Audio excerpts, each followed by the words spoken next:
Yo, what's up guys, Schady here, and welcome to the finals of the Pokemon Draft World Cup, in which we are playing ourselves, essentially. We're up against Lars Elsässer, who's also representing Germany, so we have a German final, as Lars predicted from the start. So, essentially, we have already won, so, you know, Germany won, that's good. But it doesn't mean I'm not going to try to win this game, because it's cooler if I win, you know? Makes sense, right? So, Lars' team should be on screen right about now. Maybe it was there before. I don't know. I'll see what editing Schady has to say to that. And he drafted Tornadus T, Mega Blastoise, Nidoqueen, Miltank, Bronzong, Breloom, and Frostlass. So yeah, Lars, I think, yeah, he lost one game in the group stages to Paul, who we beat in the semifinals because Smash Pass is balanced. So he has one more loss than us, and I kind of want to keep it at that. Actually, I kind of want to make it 2 losses. If I keep it at that, then there's a tie, which is impossible in Gen 6. I think it was possible for. Anyway, so yeah, Lars has a weird looking team, I feel. It's not bad. It's a really cool team. I really love Tornadus, Stoise, Nidoqueen, Miltank, Bronzong, and even Frostlass. I love everything barring Breloom, and Breloom is still a really good Pokemon and a massive threat to my team. So he has a good team. It just looks weird on the first look. Maybe that's just me being silly, but I don't know. But yeah, definitely a really cool team, and it's threatening. It's very threatening in fact. So, but the first thing I noticed is that he doesn't have much for Megalovania. In fact, Lop 2 kills the majority of his team after rocks or potentially spikes damage, and that's pretty damn nifty. So that's of course the first one to bring into mind Megalovania with the Lopanite and Limber before it Mega Evolves. Fake Out, Return on Jump Kick, and Substitute. Max attack, 144 speed Jolly and 112 in HP. That speed is of course enough to outspeed Tornadus if it's max speed and not Scarf. I am honestly expecting Scarf Tornadus just because it's so good against my team. Like, it checks Megalovania very effectively. It checks Gorbris even after Shell Smash, and I don't have a flying resist, and still checks things like Superior, even without Assault Vest. So I don't see why he wouldn't bring it, honestly. It doesn't mean I prepped for it, you know. You know, I kind of did, but not really. So, just that, you know, the 3 standard moves. I need a Jump Kick to 2-KO any Miltank variant, as well as doing a ton of damage to Bronzong and Mega Blastoise. So that's that. And then I have Substitute, so I can sub up on the switch if he tries to sack something, which he probably will have to do against Megalovania at some point. So I can set up a sub there. I can prevent the Breloom from revenge killing me with the Mach Punch, which, you know, Technician boosted Mach Punch is gonna fucking hurt. And I can also set up a sub on, you know, same occasions. And then if he comes in with Tornadus, if he's Scarf, then he has a Hurricane. I can get huge damage or potentially kill him with Return, and that's gonna be great. So sub is there. I really want a quick attack. I was considering switching between those two. I wasn't sure. Ended up with Substitute because it's Substitute. I don't know. It's just, we'll see how it works. If I regret this, then sad boys. So, next up we have Matasaka, Deslowking with the Assault Vest Regenerator, Scald, Psyshock, Grass Knot, and Ice Beam, Max HP 144, Spadef with a Calm Measure 112, and Special Attack. This is my answer to Mega Blastoise. I need this investment to not get 2-hit KO'd by, I think I get 4-hit KO'd by Mega Blastoise. I think. Could be wrong. I don't remember. I think it's 4 KO. But I ensure that I don't get 2 KO'd even after rocks and stuff. So that's cool. Grass Knot does a ton to it with special attack investment that I do have.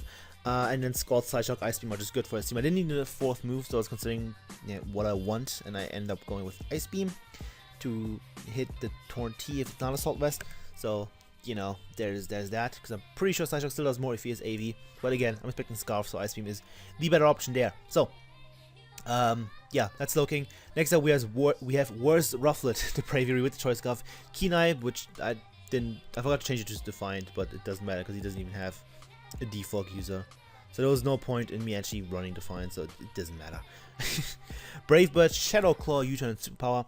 Max attack with 224 speed, Jolly, and 32 HP. That speed is enough to outspeed Scarf, Nidoqueen, as well as being Tornadus if it's not Scarf. So, Bravery does a ton of work to his team's only flying resist is the Bronzong, and Bronzong isn't great against my team because I have Gorbis, which can set up on it very easily, and I have Crook, which, you know, ows it. That's a verb.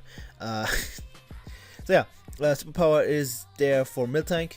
Not necessarily, but you know, it's there. U-turn for initiative, and then Shadow Claw to hit the Bronzong. I didn't need anything else, so I decided to slap on Superpower in case Miltank becomes a little bit of a problem, like Lopunny goes down or something of the sort. So yeah. Next up, we have Crocodile, the Crocodile with the Chopper Berry, Intimidate as the ability, Earthquake, Knockoff, Aerial and Superpower, Max Attack, Adamant, 244 Speed, and 12 HP. That speed is enough to outspeed a Max Speed Mega Blastoise, I'm fairly sure.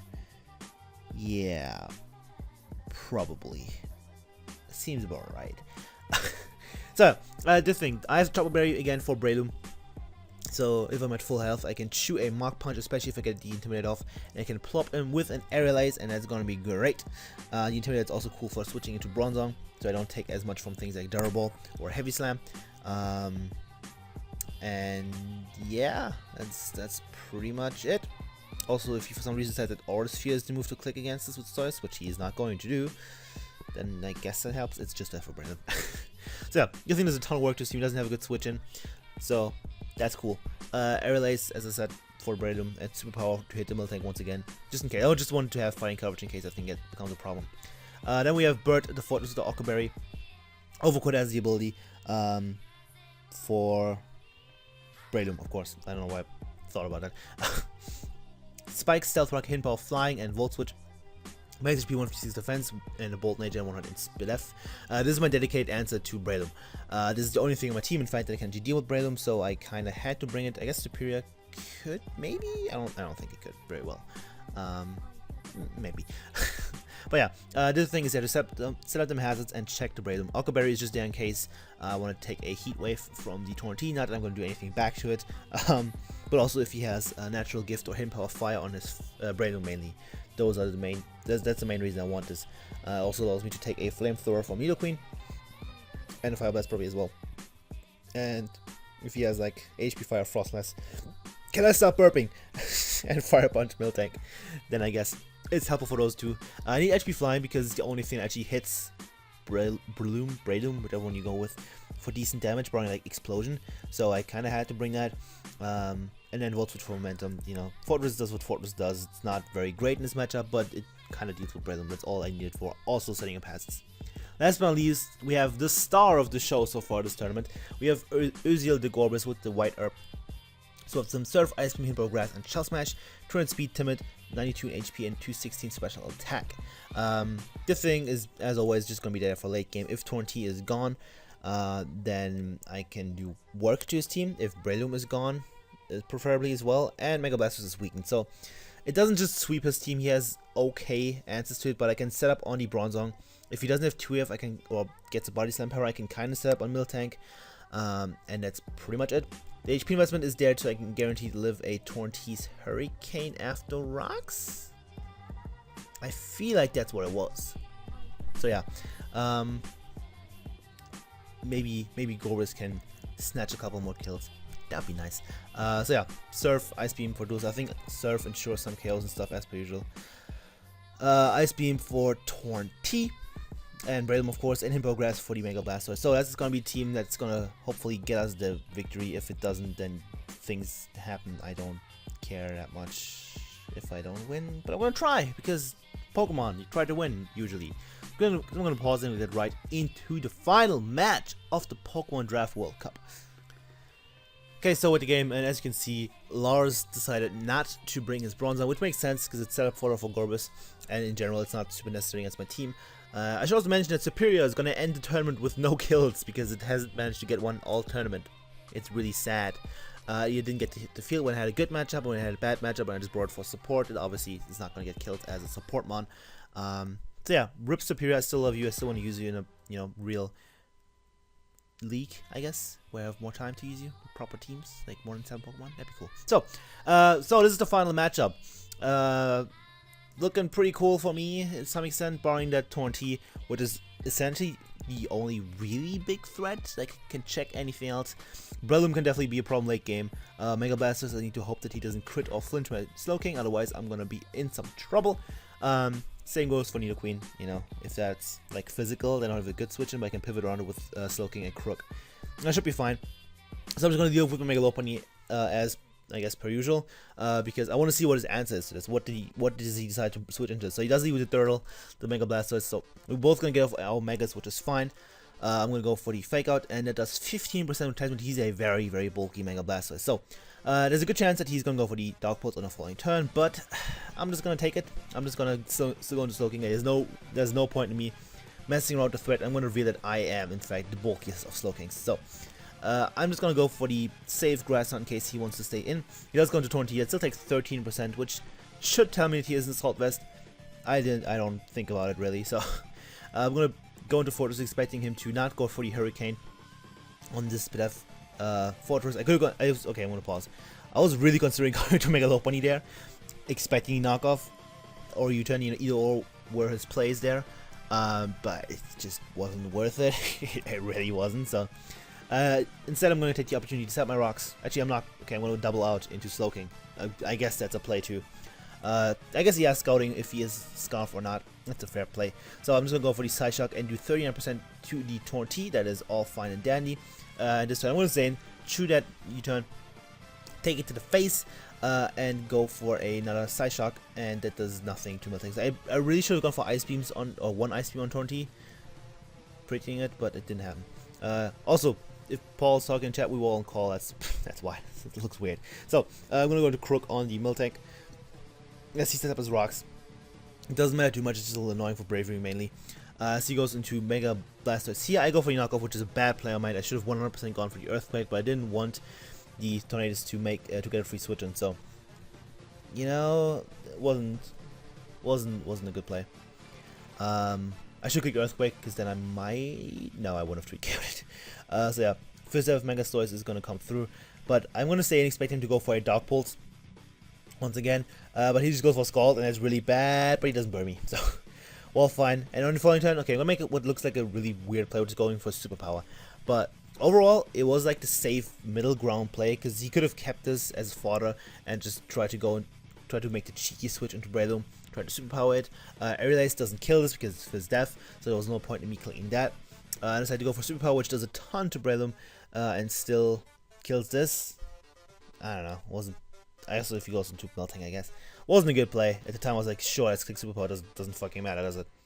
Don't play in call, kids. So, but it doesn't matter because Blastoise is gonna go down, and that's a kill for Crocodile. It's 6 kill, I think, for a tournament. That's pretty neat. So it brings in Breloom. I'm just gonna stay in and click Aerial Ace, and he does not go for Mount Punch. He takes that Aerial Ace to the face, and since I went for the since I went for Superpower, I'm gonna not kill him. So if I didn't go for Superpower on the Mega Blastoise, this thing would have been dead. But I made a bad play. That happened. So now I have the option of either going to Bravery, potentially taking a Mach Punch plus Stealth Rock to the face. Not really feeling that. Or also, I can go to Megalovania and go for a Fake Out and just kill this. Probably the better play in hindsight. Or I can go to Fortress and try to get my rocks, which is also a very decent play because Frostus might have a Sash, and getting chip damage off on Tornti is always nice. Even though, Regenerate is a thing, if it comes in, it still takes 25%, and it's good. So, he's going for Drain Punch. It does nothing because I am a physically defensive Fortress. And I'm going to get my rocks, and on the following turn, I'm going to click HP Flying as he tries to sub up on my phase. No, sir. We're clicking in Power Out here, and he's going to try to preserve his Breloom here as he goes into Nidoqueen. And that Power Flying is going to do approximately absolutely fucking 0. So this tells me that he's a very bulky Nidoqueen, and I'm just going to get my spikes, and since he doesn't kill me, he's confirmed to be a bulky Nidoqueen. So I'm going to have a layer of spikes, and that's all cool. Breloom now dies on the switch in, and Miltank takes a ton of damage, and Nidoqueen, if I can threaten it out, also does. So in comes Matasaka, and I'm just going to click Scald, I do believe, as he sets up Toxin Spikes, which I didn't necessarily expect, but it makes total sense, and it's really annoying. So I'm going to get the burn with Scald, so it doesn't matter. And he's going to go for a Keybolt and crit me and do 29%. It's incredible. So that crit mattered. Maybe. Probably didn't. So, I'm going to go for Scald, knock out the Nidoqueen, so Soaking gets the second kill of the tournament. Tornti comes in, and I should have realized by this point that Ice Beam is my better play, but I don't, and I click Psyshock, which is stupid. So I don't know why I didn't realize, hey, this is clearly Scarf Tornti. I kind of did. Like, I realized it was Scarf, but I still didn't play well around it. It's stupid. So, since he's locked into knockoff, probably I'm going to go into my Bravery in case he isn't blocked, I still didn't kill it. I was kind of pondering between that and Megalopony. In hindsight, yeah, Megalopony was the play. If I went, actually, if I would just gone Megalopony here, subbed up, and the game was over. There was nothing he could have done. Balloon dies on switching. I don't think he's going to bring 2 Scoffers, so only one of these can outspeed me. And Miltank dies to a jump kick after the adds damage guaranteed, since he isn't Choppleberry. Pretty sure he revealed leftovers earlier. So, probably should have gone to Megalop, but I don't know, I didn't. I guess the poison damage was kind of off-putting. So, instead I'm going to go into Bravery and click the magic Brave Bird button and get a kill. Except he sacks Balloon, so I don't get a kill yet. It's unfortunate. But now either brings in Tornty again and I live a Hurricane and kill him, or he brings in Frostlass and reveals Ice Shot, or reveals the Scarf, or I kill him. So, in fact, he doesn't reveal either of the things, so I just kill him. And I go down to 59%, so I'm still in range to potentially live Torrent's Hurricane if he gets an absolute low roll. He goes for the Hurricane, he hits, and he doesn't get the low roll. So I think I would have had, needed him to get the lowest of low rolls. But now I'm going to go into my Megalopony. This is crunch time right here. And I have 2 plays. I click Fake Out, and then I switch back into Gorbis and click Fake Out again, and hope that he lets me set up a sub in the meantime, or that I can set up a sub in the meantime. But I could also go into Gorbis and click Ice Beam. And I do neither of the things. Instead I go into Megalopony. I'm going to bank on him either switching, trying to get some Regenerator back, which I still think might be his better play, because he's going to be at like 49%. And then he might live Fake Out plus Quick Attack. He doesn't. I know that he doesn't, but yeah. Or him missing, of course, because it's Hurricane. It should miss at some point during the game. He has hit 2, I think, already, or something.